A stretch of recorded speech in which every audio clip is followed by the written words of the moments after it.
Shalom, selamat pagi. Salam jumpa kembali bersama saya Pendeta Romauli Siahaan. Apa kabar saudara? Semoga baik ya, dan tetaplah penuh semangat pengharapan di dalam Tuhan kita. Sebelum kita melanjutkan aktivitas pada hari ini, marilah kita meluangkan waktu untuk mendengar dan merenungkan firman Tuhan. Biarlah Roh Kudus menerangi hati dan pikiran kita, sehingga firman Tuhan bekerja dengan leluasa, menuntun dan mengajar kita untuk dapat melakukan yang baik yang sesuai dengan kehendak Tuhan. Marilah kita berdoa.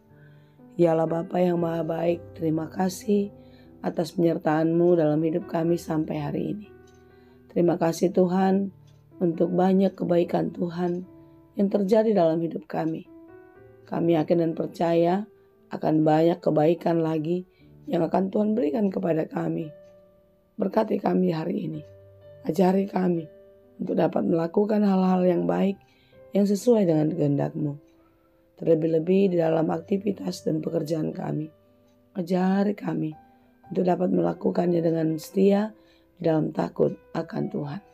Karena itu kami mau belajar dari firman Tuhan. Mampukanlah kami untuk dapat mengerti firman-Mu dengan baik, supaya firman Tuhanlah yang mengubah hati dan pikiran kami, yang memberi hikmat kepada kami untuk dapat mengerjakan pekerjaan kami dengan baik penuh sukacita di dalam takut akan Tuhan. Terima kasih Bapa. Berfirmanlah Engkau, sebab kami telah siap mendengar. Kasih karunia dan damai sejahtera dari Allah Bapa Tuhan kita dan dari anaknya Tuhan Yesus Kristus dan Roh Kudus menyertai saudara sekalian. Amin. Firman Tuhan untuk kita pada hari ini yang ditetapkan menurut Almanak KKBP Sabtu 9 Agustus 2025 tertulis dalam kitab Yesaya 11 ayat 7 sampai 8. Dalam bahasa Batak dan bahasa Indonesia demikianlah dikatakan. Rap majap palma lobu dohot babiat, jala tapak modom akka anak nabe, jala panganon ni singa duhut-duhut songon dorbia. Jala poso-poso marmeam-meam di lambung ruang ni uluk dari. Jala dakdanak naburas sirang susu mangarorohon tanganna turuang nilibe. Lembu dan beruang akan sama-sama makan rumput dan anaknya akan sama-sama berbaring, sedang singa akan makan jerami seperti lembu. Anak yang menyusu akan bermain-main dekat liang ular tedung, dan anak yang cerai susu akan mengulurkan tangannya ke sarang ular beludak. Demikianlah pembacaan firman Tuhan. Saudaraku yang dikasihi Tuhan, ketika kita membaca renungan ini, ada sesuatu yang berbeda, tidak biasa di dalam kehidupan kita yang nyata saat ini. Bagaimana mungkin lembu dan beruang akan sama-sama makan rumput dan anaknya bisa bersama-sama berbaring di satu tempat? Bagaimana singa dan lembu bisa sama-sama makan jerami? Ini sesuatu hal yang tidak mungkin. Ini sesuatu hal yang tidak pernah kita lihat di tempat kita tinggal di bumi ini. Lalu dikatakan lagi, anak yang menyusu akan bermain-main dekat liang ular tedung.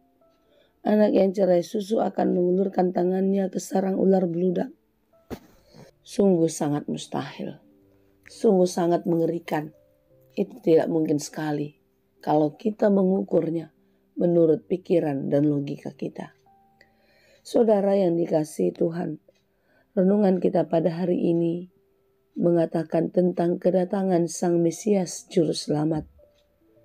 Sang Mesias yang menunjukkan kedamaian, membawa kasih perdamaian kepada kita.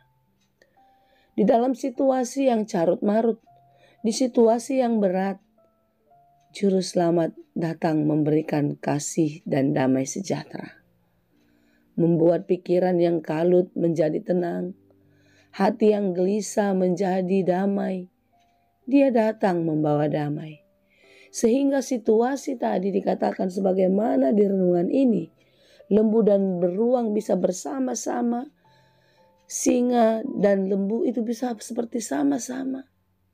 Itu mau menunjukkan suatu hal yang damai, suatu hal yang tenang, yang dihadirkan oleh Sang Mesias, yaitu Yesus Kristus, di tengah-tengah kehidupan kita.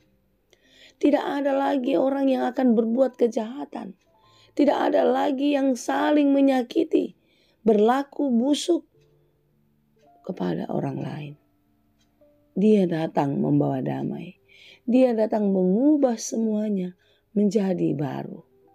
Saudara-saudara yang dikasihi Tuhan, sebenarnya renungan kita ini adalah penghiburan kepada anak-anak Tuhan yang sedang di dalam kekalutan, yang sedang di dalam tekanan. Dan sebaliknya juga, firman Tuhan ini adalah peringatan kepada orang-orang fasik, kepada orang-orang yang tidak hidup seturut dengan kehendak Tuhan, bahwasanya Tuhan akan datang untuk memberi keadilan. Saudaraku yang dikasihi Tuhan, renungan kita pada hari ini adalah penghiburan sekaligus peringatan kepada kita agar mawas diri, berhati-hati di dalam menjalani kehidupan. Seperti apapun keadaan kita, kesulitan, pergumulan, sakit penyakit, percayalah saudara, Tuhan bisa mengubahnya lebih dari apa yang kita kira. Dan bagi mereka yang hidup di dalam kemunafikan, hidup di dalam kefasikan, berhati-hatilah. Tuhan akan menegakkan keadilan. Tidak ada kefasikan, kejahatan yang bertahan di dalam kekuasaan Allah.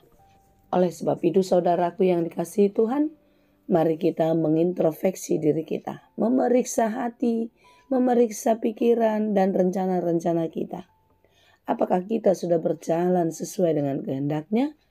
Atau kita masih melakukan segala pekerjaan kita, mempersiapkan apa yang menjadi rancangan-rancangan hidup kita seturut dengan pikiran kita saja. Jangan sampai kita menjadi sia-sia. Mari kita menyerahkan seluruh kehidupan kita, membiarkan Tuhan yang memelihara hati dan pikiran kita, dan menuntun kita di dalam melakukan aktivitas dan mewujudkan rancangan-rancangan kita seperti yang sesuai dengan rancangan Allah. Kiranya Tuhan menolong dan memberkati kita senantiasa. Amin. Terima kasih Tuhan untuk firman-Mu. Mampukan kami untuk dapat mengerti firman Tuhan dengan baik. Ajari kami untuk dapat melakukannya. Biarlah kami hidup lebih baik seperti yang Engkau kehendaki. Ajari kami dan mampukan kami untuk dapat mengendalikan pikiran hati kami untuk dapat menolak segala keinginan-keinginan dunia, keinginan daging kami. Biarlah hanya kehendak Tuhan yang kami lakukan di dalam kehidupan ini. Ya Tuhan, berkati kami dalam segala pekerjaan kami. Apapun yang kami kerjakan, Tuhanlah yang menolong. Dan ajari kami melakukannya di dalam takut akan Tuhan. Terima kasih Bapa. Kami serahkan seluruh kehidupan kami ke dalam tangan pengasihan-Mu. Di dalam Yesus Kristus kami berdoa. Anugerah Tuhan kita Yesus Kristus dan kasih setia Allah Bapa dan persekutuan Roh Kudus, itulah kiranya yang menyertai dan memberkati kamu sekalian. Amin.